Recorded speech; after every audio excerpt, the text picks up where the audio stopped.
everyone, welcome to the channel. In today's video, we are diving into copy and how to copy and paste automation rule in Bitrix24.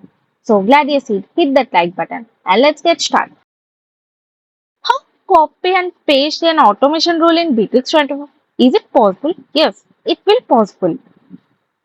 If you create a automation rule in deal section or any of the section, if you want to copy that and paste it on your another pipeline or a stage, we can do it that one.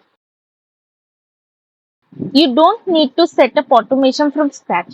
Just copy existing automation rule.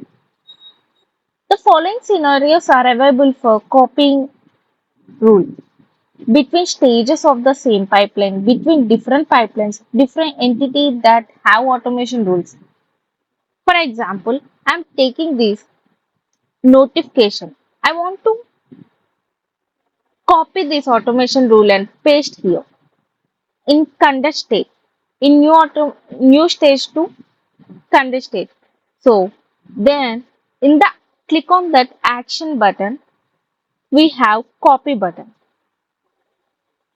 It just created as copy. I'm just moving into connected stage. See how it's simple. I'm just saving this one.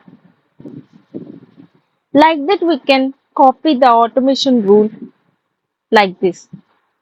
Thanks for watching. If you found this video helpful, do not forget to like, subscribe and hit the bell icon for more content. Drop your thoughts or questions in the comment below and I will see you in the next one. Thank you.